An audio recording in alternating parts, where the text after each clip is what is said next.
It's the weekend. It's Mailbag. I'm joined this week by Foxy, Sam, and at some point, Warren. I think he's getting ready for his Christmas night out, but he'll be along soon. And we've got a question on that, which I promise I will ask this week because I've missed it off for about 3 weeks. We will kick off. There's lots of Newcastle chat, as you might imagine. We're recording just after the Newcastle game, the day after the Newcastle game.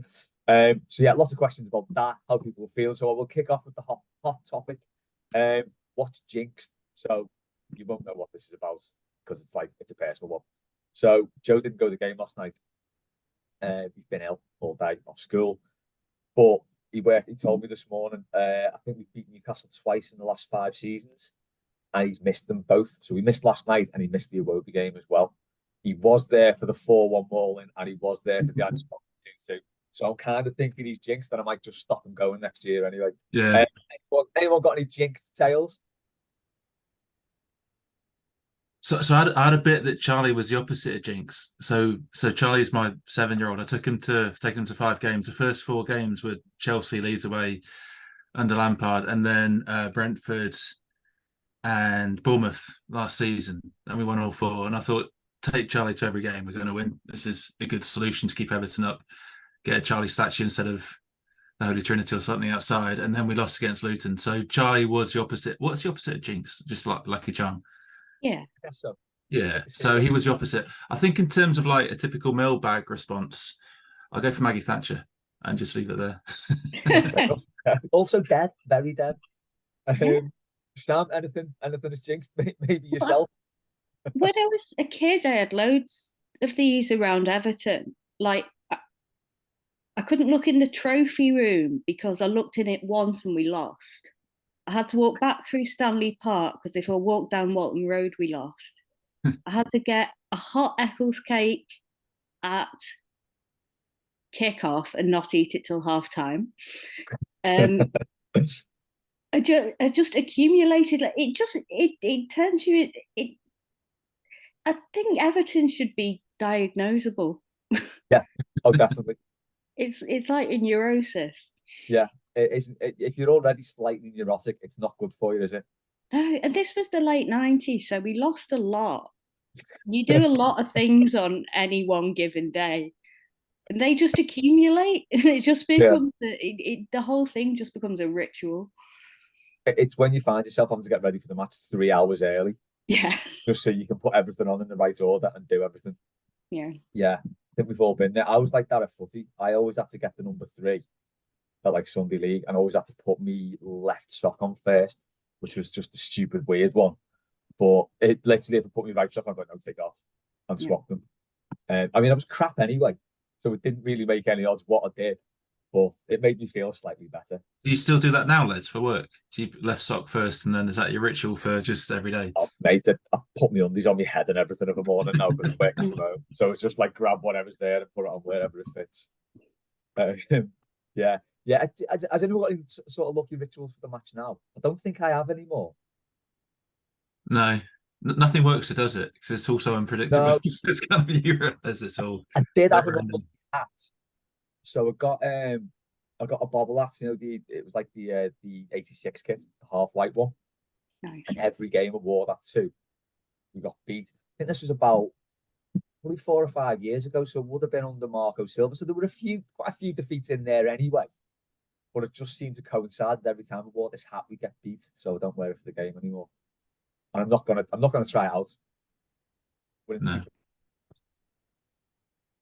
I used to never, up until about 3 years ago, I'd never left before the whistle.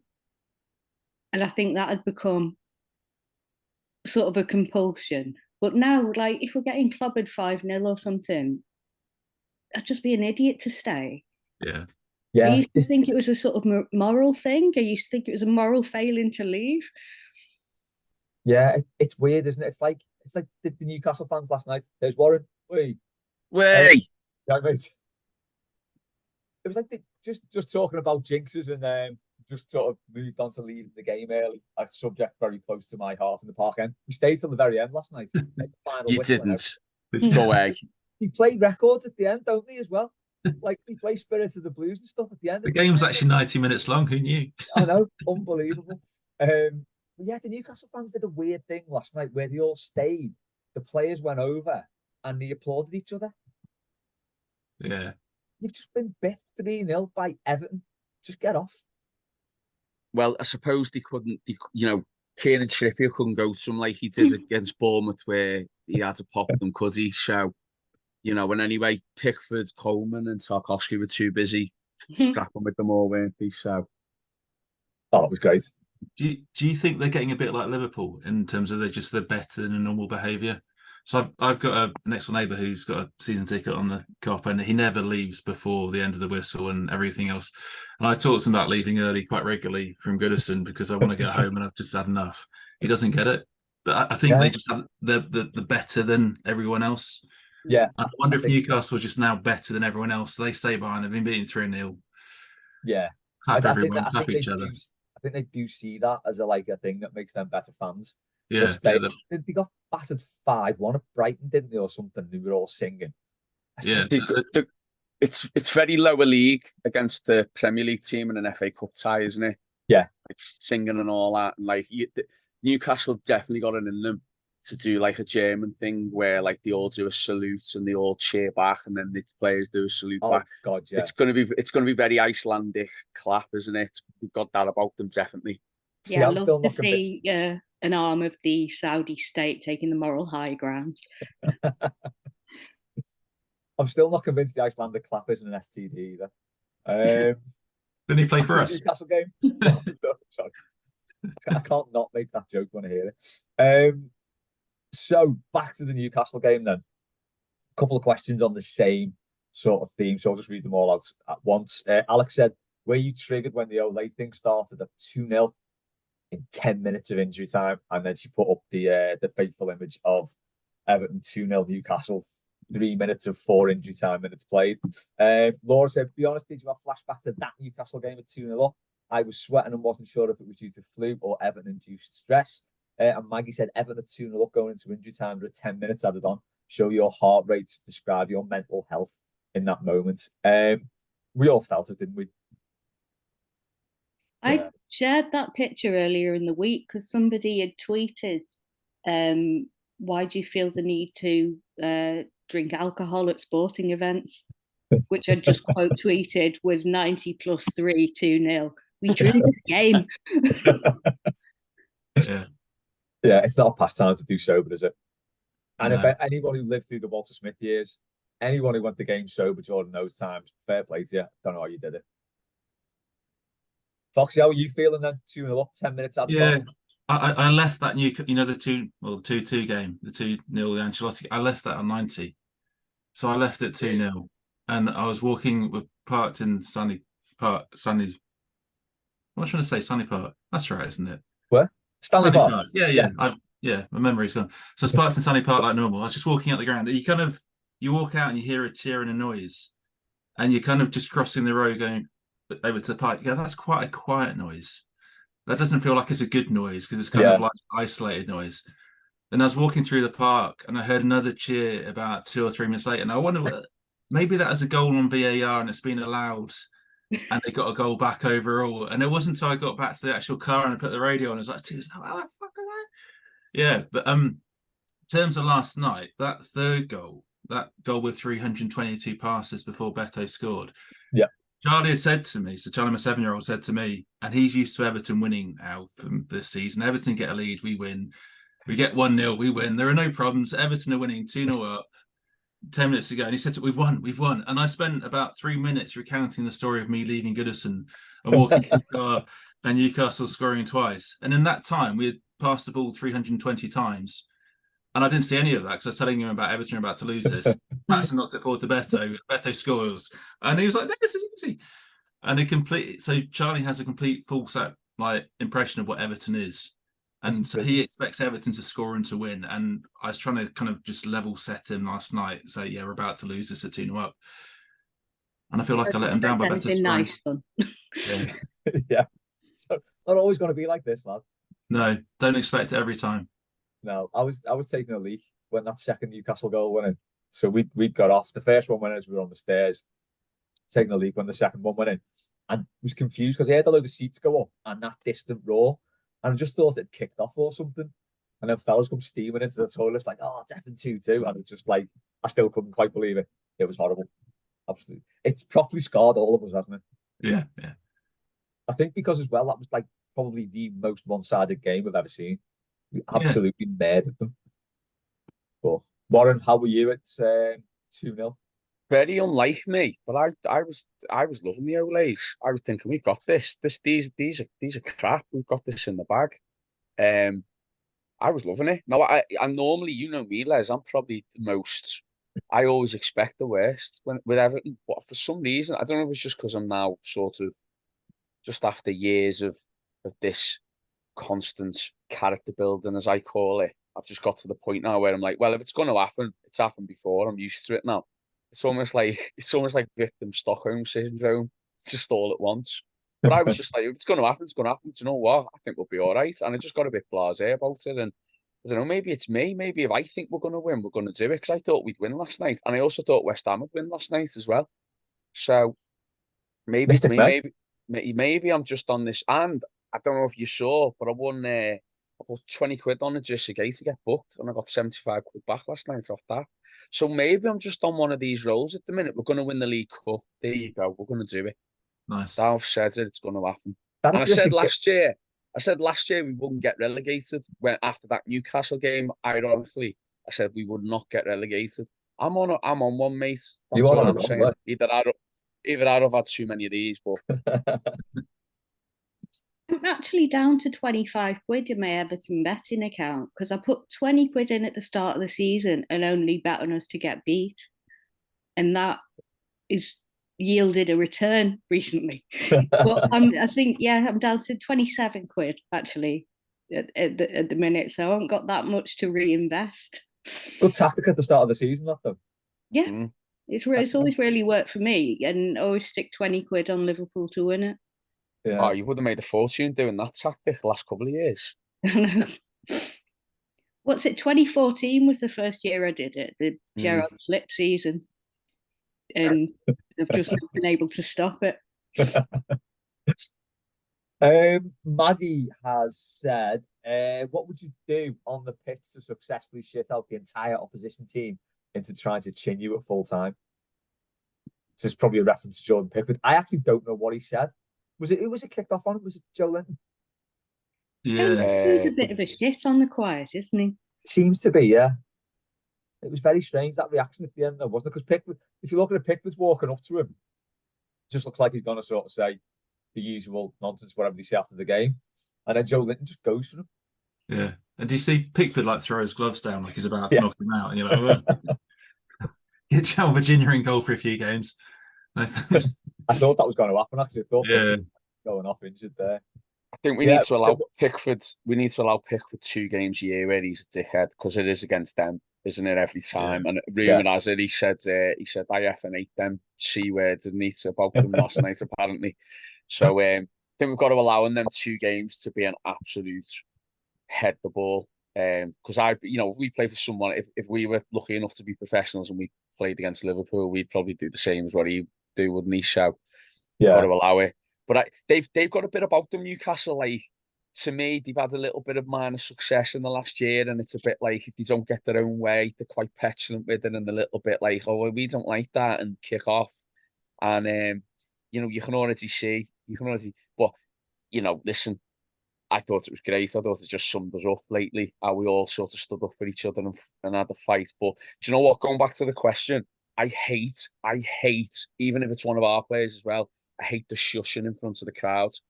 I just think that's crap. Like, for me, if I scored in front of the Kop, I'd just stand with my arms wide like that with a big grin on my face. Like, phone getting thrown at your head. Give me the abuse. Go on, give it to me. That's what I'd do. I think that's what I'd probably do if it was if I was in front of an away section or in front of the home fans, the opposition fans. I'd stand in front, just arms out wide, just dead cocky, dead arrogant. And I think that'd probably get the whole team and the whole crowd against me. Or go full Adebayor, maybe. Yeah, that was the best one. Sorry. It was meant to be the Anthony Gordon, the Adebayor, wasn't it? But that didn't happen, did it? No. I was convinced it was happening at half time because we battered them that much. But anyway, Sam, what would you do to get the opposition wanting to kill you? Oh God. If it's Joe Linton, I'd probably go for his hair. Just a little ruffle would do it. Yeah, and I think he's probably quite testy about it. Yeah. Yeah, at least it's not easy to get dark hair blondes. Like his bathroom will be purple with toner. Yeah. Like he spends time on that. I think that's what I'd go for. That's definitely his weak point. Yeah, difficult to get off the porcelain as well. That. Yeah. If it goes on it. Oh, you never get any grouting back, never. No, not a chance. Foxy?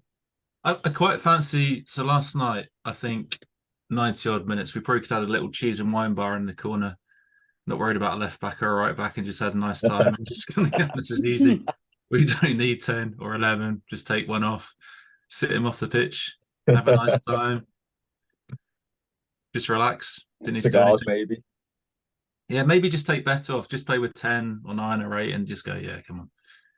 Yeah, just take a player off sort of every 2 minutes of the other time. Yeah. It's a bit like with I coach an under-8s football team, and if we're beating the other team by quite a lot, they could put an extra player on. So maybe we just do the opposite and go, come on, Newcastle, you can do this. Get back in the game. Come on. You're better than this. Yeah. One of our lot put a black and white bib on. Yeah. Even one of our players.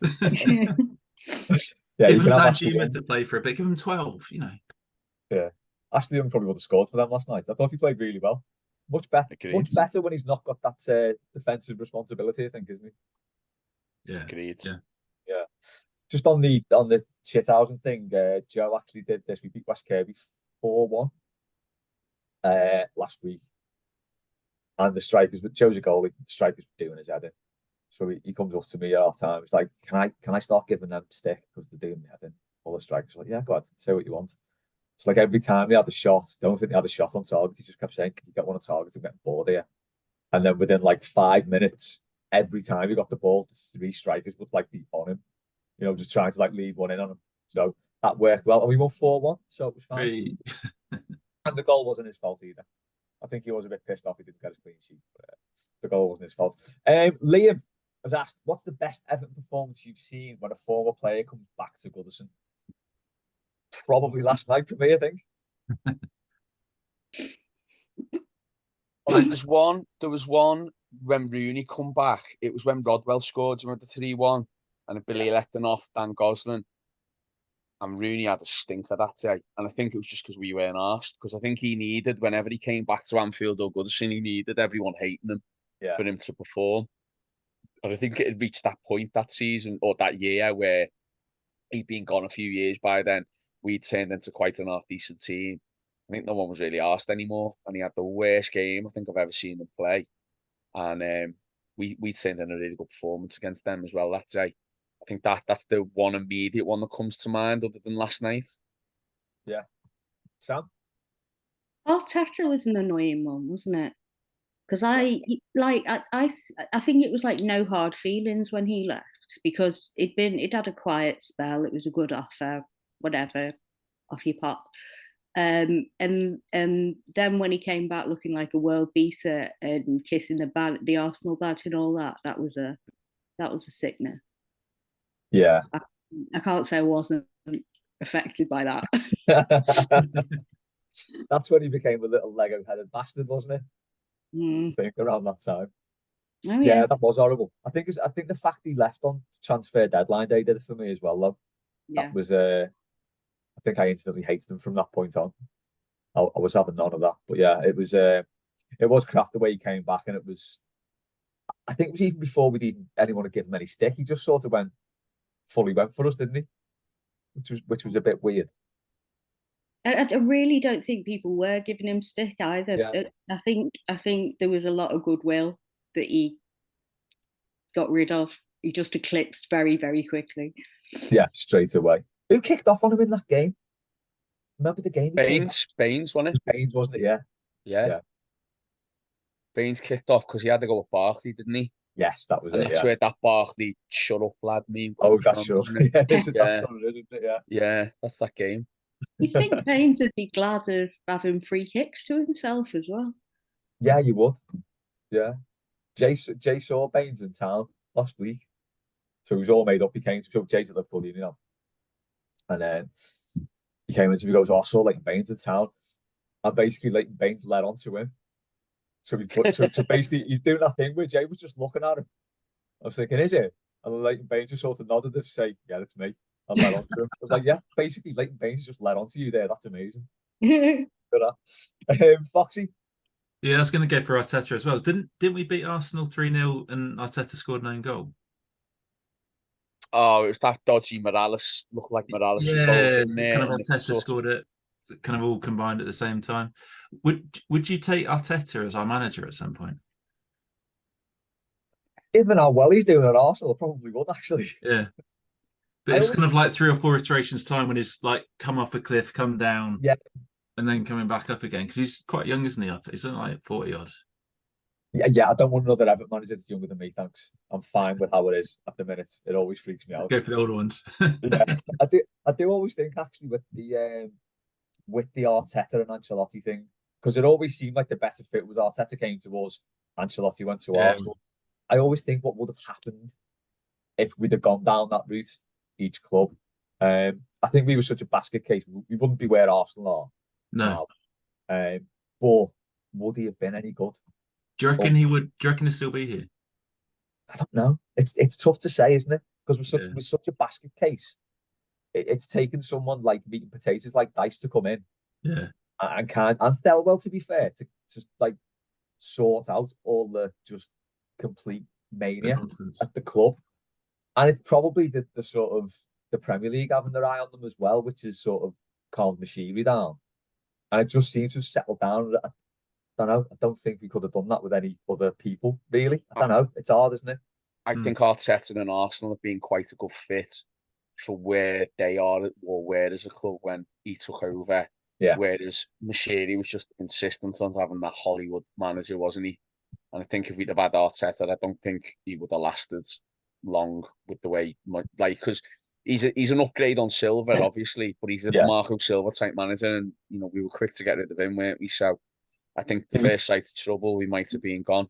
They were getting twitchy at Arsenal as well, weren't they? Because they finished ninth, and they were like, but then spent shitloads of money, which no one ever seemed to talk about, by the way. But they did. I didn't realise you were allowed to do that. I didn't realise you were allowed to spend a load of money in the Premier League. I thought that wasn't allowed.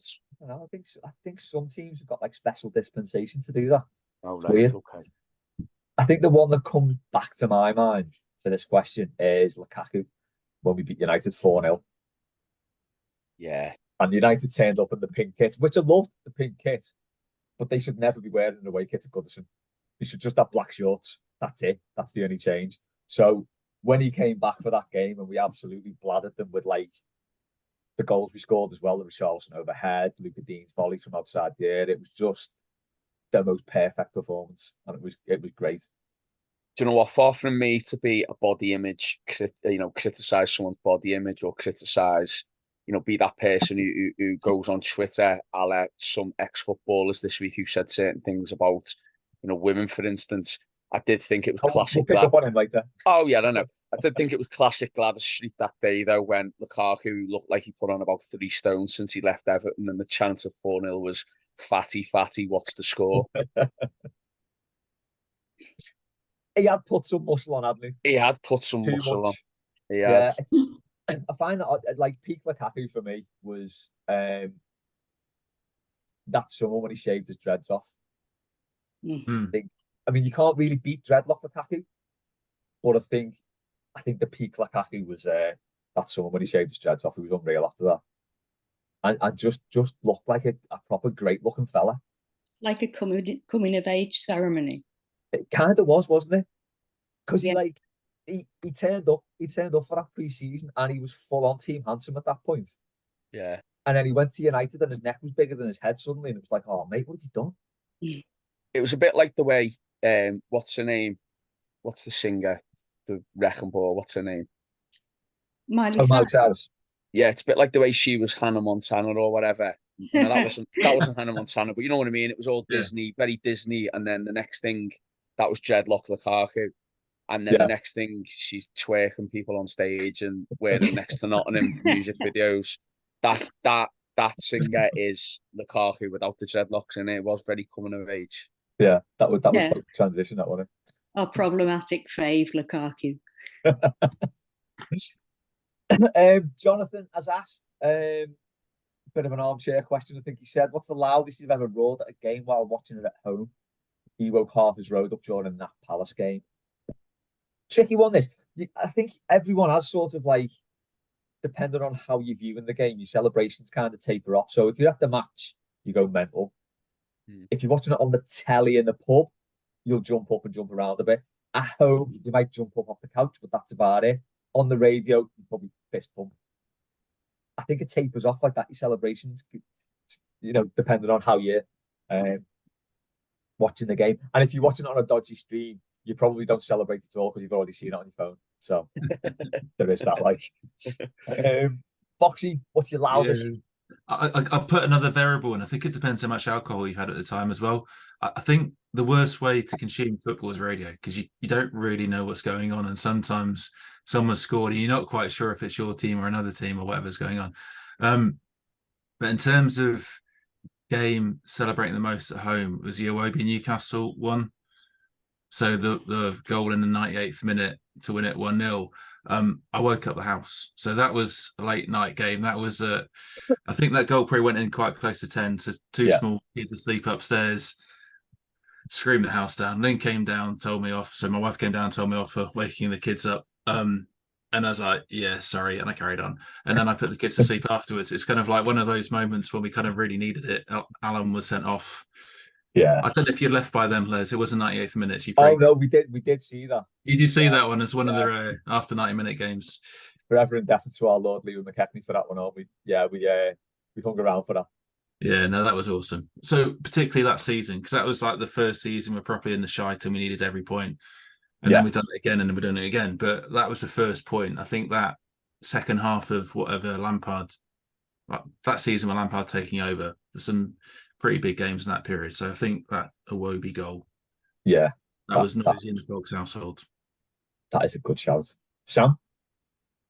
I'm just thinking about this now, and I can't think of one where I was screaming for a positive reason. But I know that I was at my mate's house, so someone I'd never met before, and I made an absolute show of myself, like screaming and bawling at the telly. Do you remember that derby? I think we lost it 2-1, and with 2 sendings off, and we had but Cout went in high on someone. Oh, Clattenburg. Oh, it's a Clattenburg derby, wasn't it? Clattenburg derby. I went absolutely postal in the house of someone I'd never met before, and it was people who weren't really invested in it, but I'd just come into their house and started caterwauling. It was it was really, of course, Clattenburg derby, but that was appalling. I wasn't good.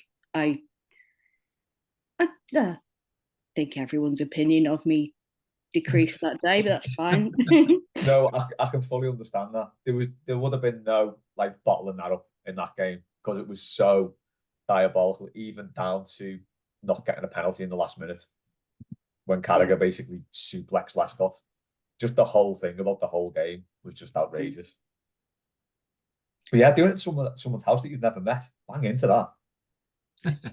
That was not planned. It was just I happened to be seeing someone the night before, and he was like, "Oh, I'm going round such and such is to watch it. Do you want to come?" I'm like, "Yeah, all right. That can only go well." Yeah,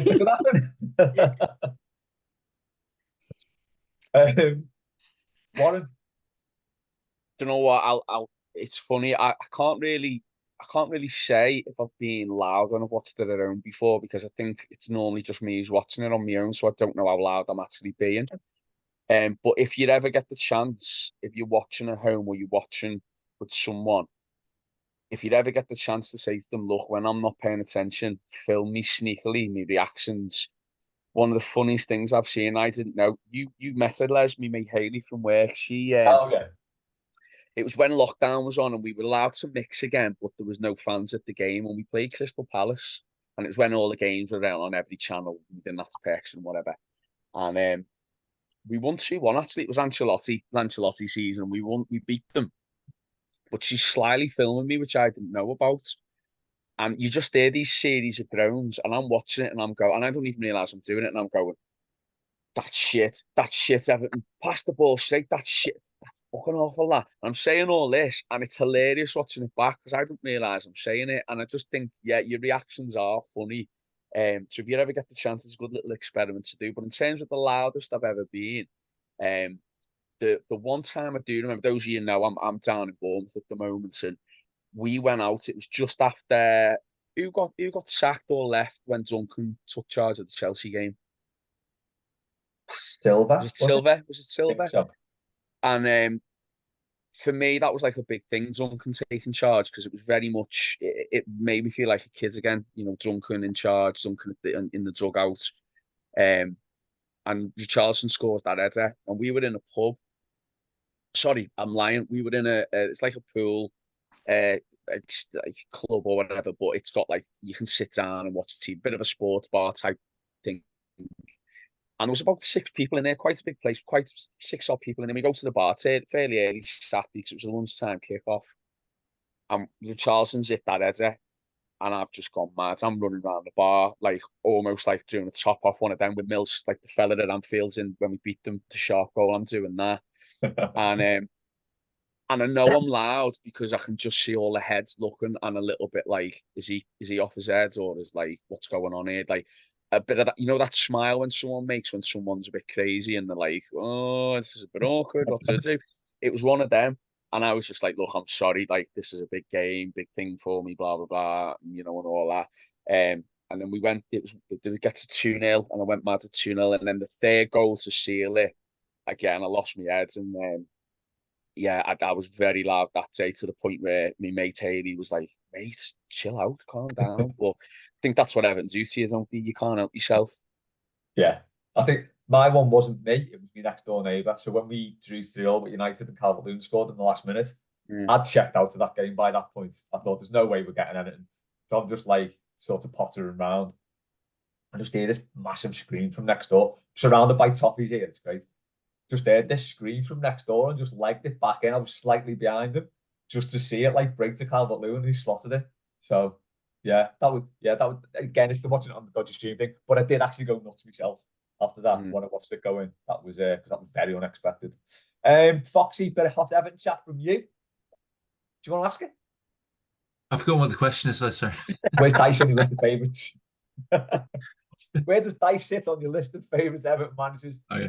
Going early and saying, yeah, fair. So from my perspective of watching Everton, I saw Everton when I was young in '87, but I didn't have any affinity with that team because I was too young to really appreciate what it was.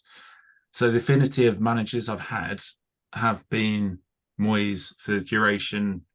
I think we look back at the Moyes time now, the stability we had in getting into Europe and top 8, top 7, whatever.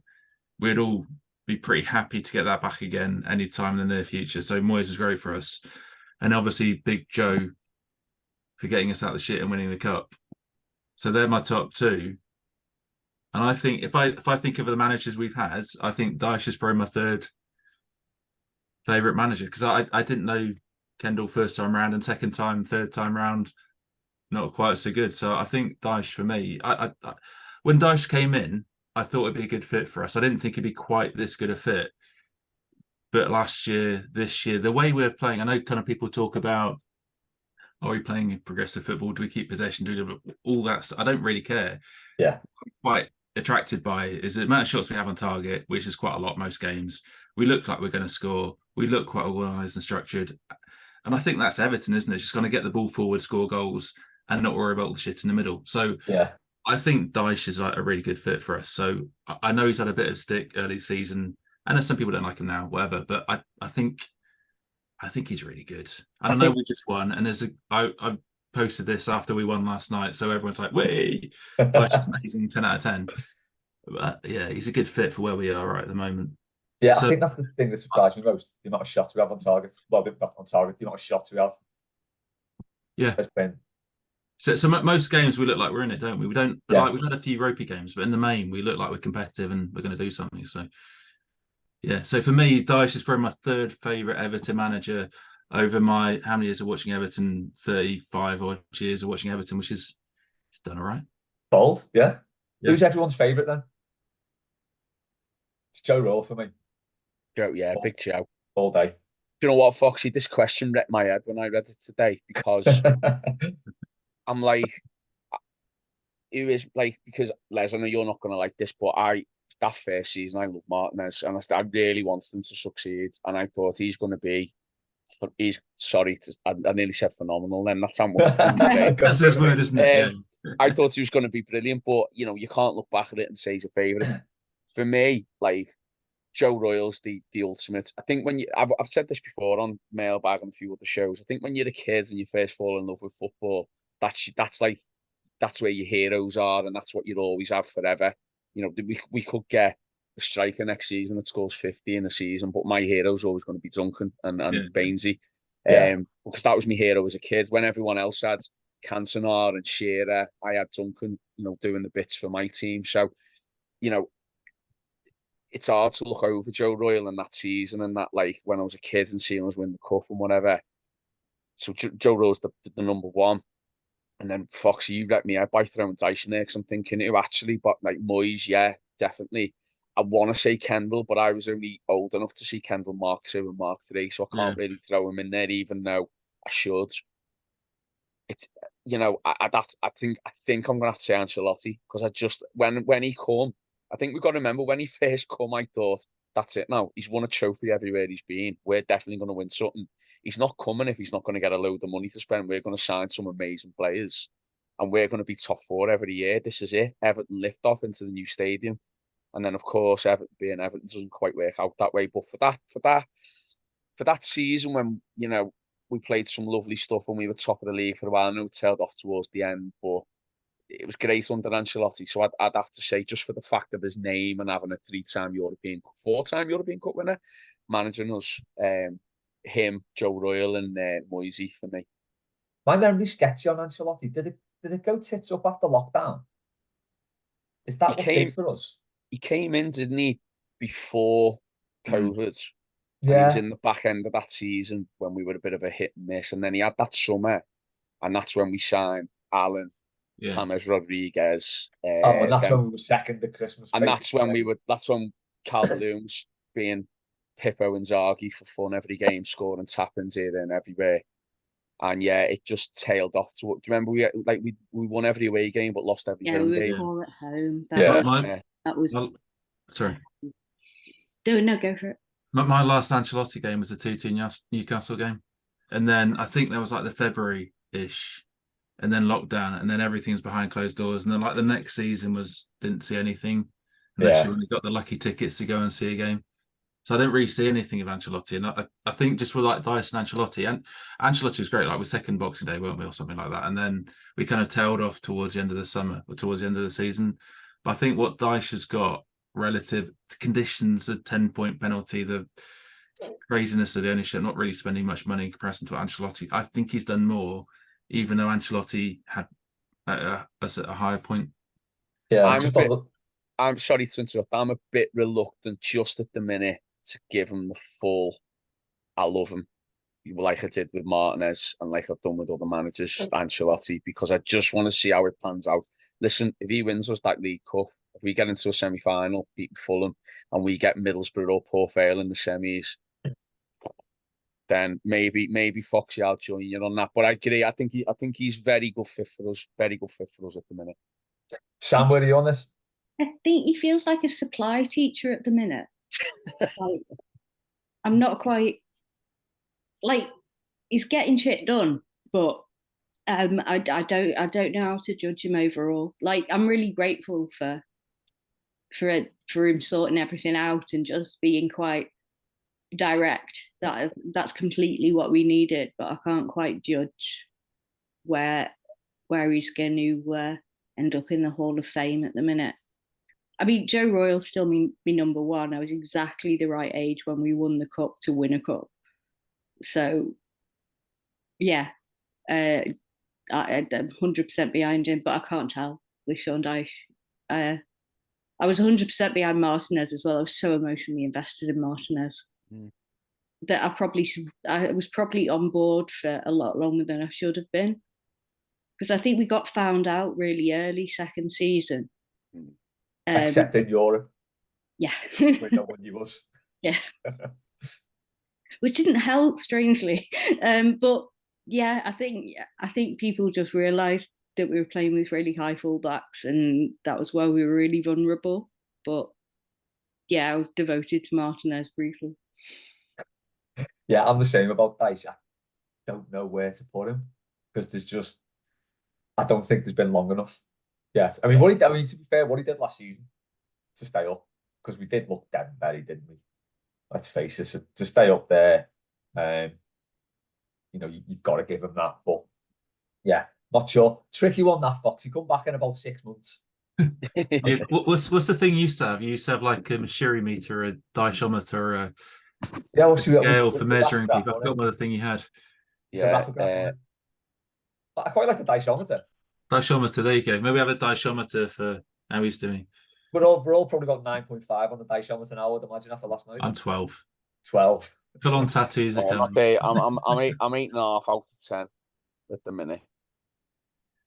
Sam? Oh yeah, no, I'm easier 8.5, 9. That'll do for me. Do you know what I don't like about meter questions is Melez. I've listened back to mailbags when Rafa was in charge, and me and you gave Rafa 7 out of 10 on the Rafa graph. So this is where I'm a little bit like, just let's see how things pan out, because we were talking about Cardinal uniforms at one point in time. County we were. So let's just see how it, as you said, let's see how it pans out. But yeah, and I'm 8.5. I'm fully invested. Good stuff. Right, we will move on to some questions that have been promising for the last 3 weeks. So Foxy, it's back to you. Back-to-back questions for this. Back-to-back wins. Come on. Yeah. What thing gives you unexplained weird goosebumps feeling? So do you remember what this is for yours?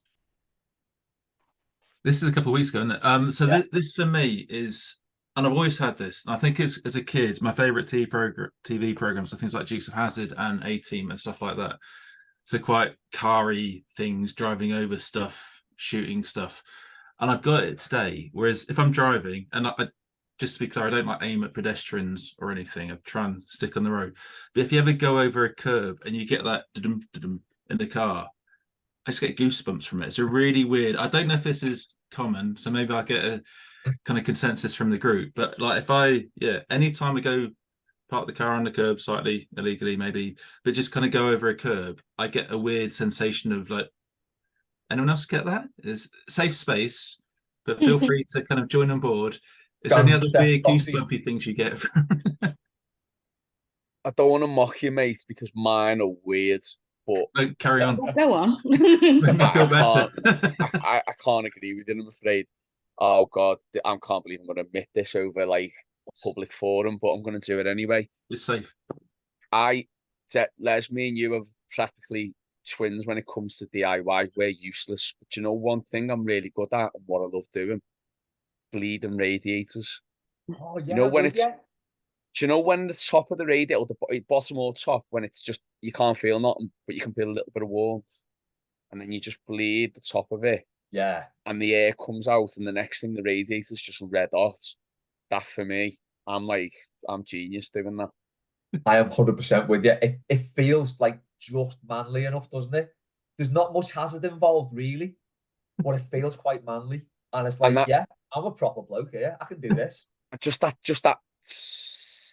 Yeah, the air you might being just released. flood the house, but you're okay. Oh no! See, I've got it down to a T. What I do, I hold a little tea towel just at the side, and as soon as the little bit of water comes out, I'm tightening it straight away.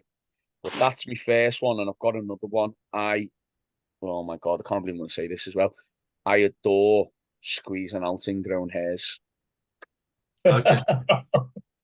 Like if I get an ingrown, so for instance, oh God, listen, doing your beard or whatever, you get a little ingrown hair, and you get a little bit of rash or something, and you just get one, and you just start doing that, and the little hair comes out. Oh, and it's just the relief of it coming out, because you've had that little bit of angst in your skin or whatever. So yeah, bleeding radiators and plucking out ingrown hairs all day for me. Sorry, that's Foxy. I've made you sound normal, mate. Saying about that. Sam, can you beat either of them?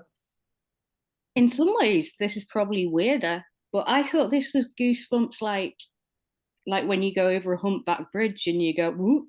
Oh, like your belly goes and all that. Yeah, that's how I interpreted it. And the thing I've got at the minute is I've just moved. Well, no, I've been for about 6 months. I've moved to a 7th floor flat, and I can't vape out the window because there's just something in the back of my head says you could jump out, and I'm not going to jump out. Why would I jump out of a window? But part of me, there's clearly some part of me. I think existential philosophers believe this. It's not. You're not afraid of being on a cliff top. You're afraid that there's nothing stopping you jumping. And I'm 100% getting that with a 7th floor window because they're like floor to ceiling windows.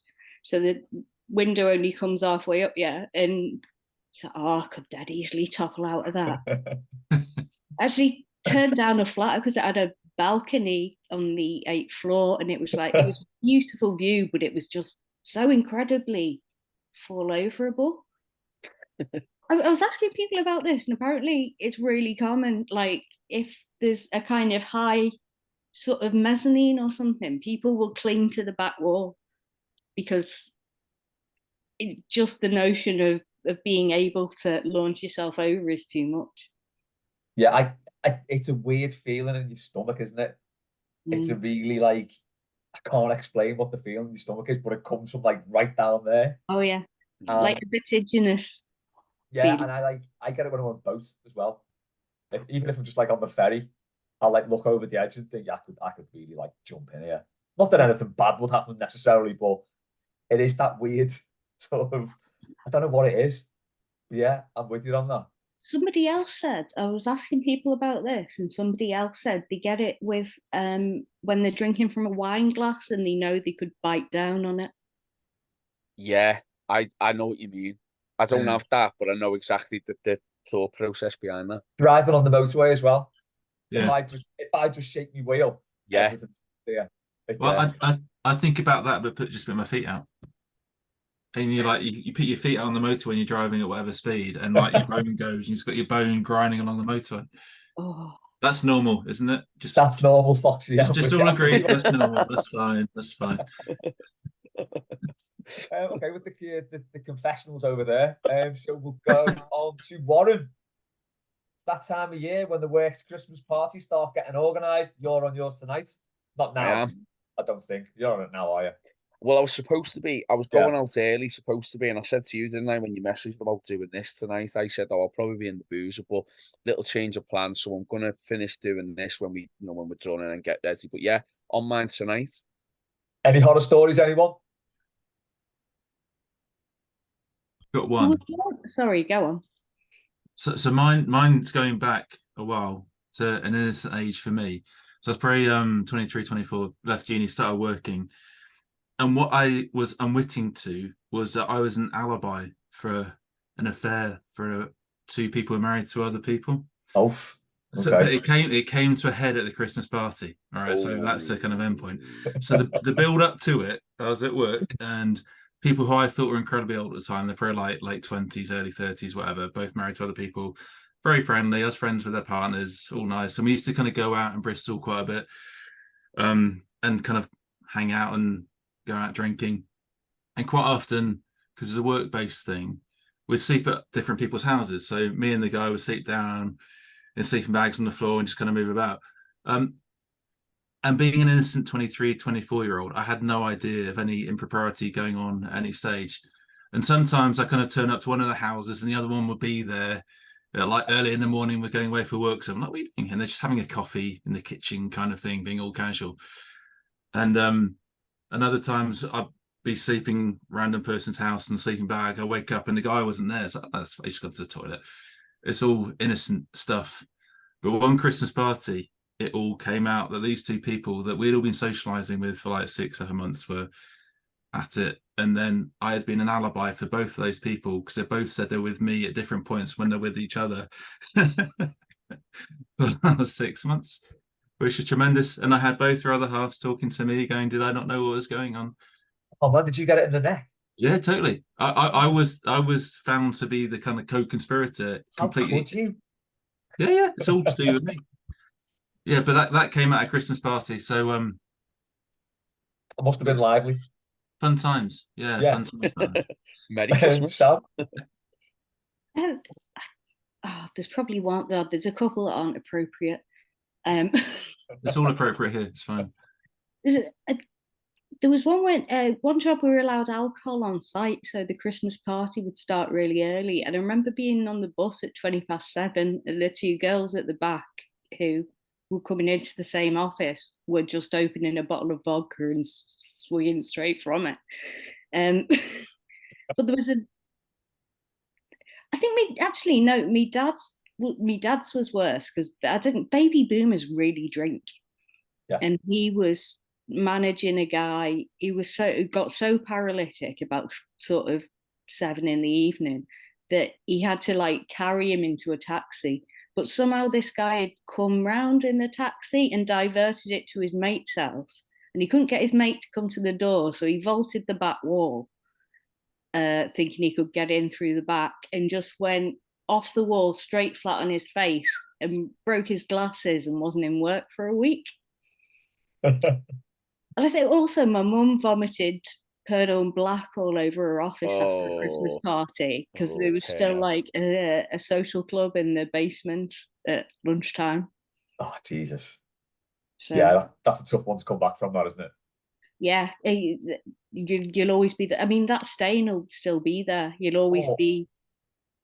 Yeah, unless she doubles down on it and said, it's actually blood, I'm dying, I've got to get out of here, and then just sticks with the story forever. Yeah, you've got to go all in, haven't you, with a lie like that? Yeah, you've got to get your backstory straight before you go back. 100%. Warren? Those of you that don't know, I'm a teacher, and listen, we're ready for a bevy tonight. Trust me, it could get wild. But I've not really been at a Christmas party where we've, where it's been anything too horrific or too horror story. The usual people who are not sort of savvy to a party and drink too much and embarrass themselves a little bit, that type of thing. But the one thing that did it actually involved myself, and it was the first staff Christmas party where I currently work now that I've been on, and we left where the Christmas party was, and we were going into town and right, meet such and such here and whatever. And for some reason, I was by myself, and I'm going to meet whoever I'm going to meet him. I hear this commotion, and this lad's kicking off big time, and I've gone out and gone, "What's up, mate?" Like voice of ease and calm and all that and whatever. And he's gone, "Nick," and I went, "Listen, mate, come on, you don't want to, if you start scrapping and that now, the police are only there, you're going to get nicked, you don't want to be in the cell and all this happening, just before Christmas and all that." Managed to calm him down. The next thing, these lads, whoever he's having to go at, start walking across the road. So he starts kicking off. So I've then turned to these lads and gone, "Listen, lads, look, just, whatever." As I've turned back to see this lad that I've originally talked to, I've just got caught by someone, don't know who. They've assumed I'm involved. Anyway, next thing, I've gone down, blood cut the lot. I don't know if you can see the picture there, but that was my black eye that I had. Don't know if you can. It's not very well. That's can get the eye bit there, though. Yeah, if I had the blare off, but yeah, I had this big black and a big black eye, and going to school on the Monday, and I had to tell the kids, I was boxing in the gym, and someone accidentally caught me. Couldn't say that I was on a Christmas party, so that's the worst thing. So it just taught me a lesson of, look, don't get involved. It's not to do with you. Don't get involved. Just stay away. So that's what I've done ever since. I think my one was I got so drunk I fell on my back on the dance floor and couldn't get back up. It was horrible. It all happened in slow motion. So I fell over and I'm on my back. And I'm like, I can't get up here. Like straight away, I was like, I can't move. I don't know what happened. I just couldn't get back up. And everyone was just like looking at me and laughing, thinking like, oh, he's just being a bit of a dickhead. I'll get up in a minute. And I just didn't. And I ended up going, help, I can't get up. And I had to get dragged up by a couple of people and sort of carried off and sat down and left soon after. That was a bad night. Yeah, I actually got taken to my room and just left, sort of naughty stepped. And I left soon after that actually, so that was quite good. Okay, another Christmas party one. From John, what's the worst place to end up on your Christmas night out? He's saying Pop World and Cooper's are the best places, so not allowed as responses. I know a few people who went out on a Christmas party last week. Nothing to do with me, genuinely wasn't. And they were in the coolies at 8 a.m. the next day, which I think is absolutely soul destroying. I mean, the existential dread you get in at that point, I can't even picture. The thought of it knocks me sick. So I'm going to say that for me, because honestly, that's a hole I would not get out of for a long time if I found myself there at 8 a.m. Anyone got Foxy? What about round your way? Or in the days? Any really bad gaffes? Many bad gaffes. I think I'm probably gonna have to go back to when I was much younger and I used to go out.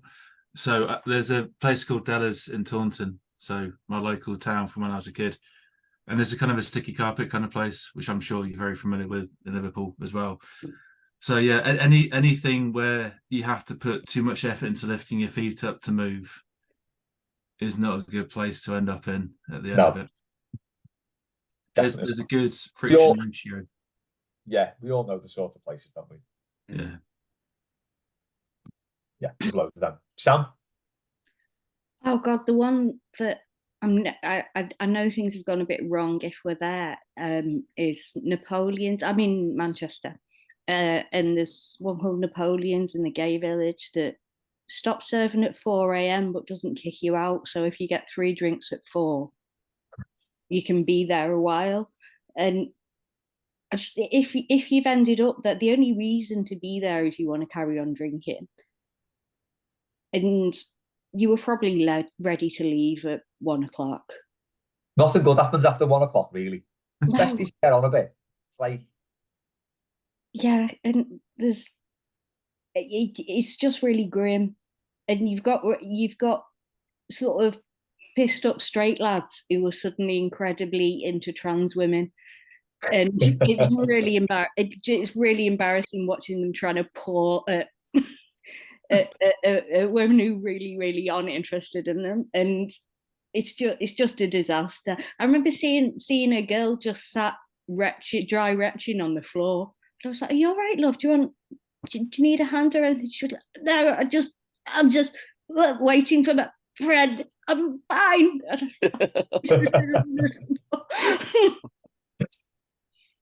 I once saw a lad chat up a girl in that state, and it was one of the worst things I've ever seen. She was literally throwing up. He must have been some sort of predator, I don't know. But he walked over and genuinely started chatting her up. He wasn't like, "Are you okay?" It was literally went in there with the line straight away. It wasn't even that late in the night either. Very strange. I'm not saying that's a good thing to do, as you know. It goes on. You have to throw it up. Anyone's fair game.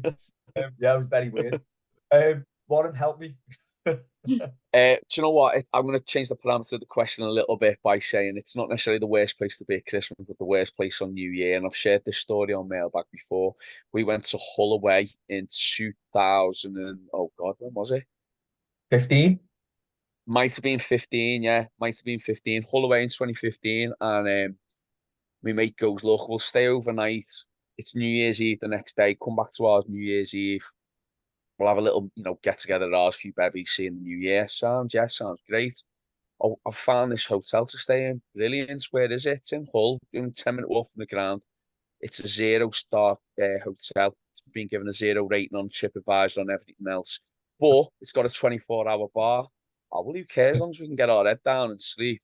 And I think I've said I've never been so ill in my life. I don't know if I've eaten something, food poisoning, what. But I was and it was quite a cold room as well. So when you're cold and you're feeling like you're throwing up and you're sick, it's horrible. So this is no detriment to the people of Hull. I'm sure many of them listen, but I do not want to be in Hull at 3 o'clock, 4 o'clock in the morning in a 0-star hotel being sick. Thank you very much. No, I can't imagine the amenities were too clean either, were they? It was. Do you know what it was? If Phoenix Nights did hotels, it was that kind of hotel. Including a pissed horse at the bar. Yeah, which was probably me, to be honest. But, and I think I told this story on Mailbag before, we got back after the game, the darts were on at the time, we took over this pub, we were watching the Darts World Championships, so we made up, we get back to the hotel, and the only channel they had available in the hotel bar was the adult babe station, whatever it is. We were watching that with a pint of dark fruit. Yeah, good game that tonight, wasn't it? Look at her up there. Look what she's doing. It was one of them. So. I know the sort of gap you mean now. Right. We'll finish on this one from David. I am sorry it's taken 3 weeks to get to this question, but Come on, David. How do you explain déjà vu? It's defo real, isn't it? It's weird. Because they reckon it's not a thing. They reckon it's just your brain has thought it's seen it or something, isn't it? Something like that. I think there's something to it, mate. I think because I've dreamt and things have happened and I've gone, that feels far too real. What's like I've seen that before. You know, like the whole premonition, Final Destination thing. Yeah. It's like the thing is though, there's a lot of coincidences. So it's like if a front light goes out in your car, suddenly you're knocking about and every other car's got a front light out. Do you know what I mean? It's like you sort of see things that are on your mind at the time. Yeah. So if something crops up, it's like, oh my God, that's a bit of a coincidence. I don't know. But I've had it before where like I've been a bit freaked out by it. Because this is when I saw this question, I was like, this got me thinking. Because I've had it before where I've gone, that's definitely happened to me before. And it's affected me, not like majorly or not, but it's affected me to the point where I'm like, that's freaking me out a little bit now. I've definitely seen that. I think it's a thing, me. I don't know what, I can't explain it. I don't know if we're all living in a time warp or whatever.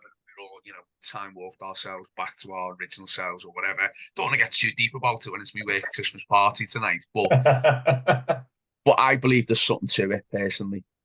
Yeah, 2 a.m. you'll be in the worst hotel in Bournemouth chatting to someone about this. Watching Babe Station.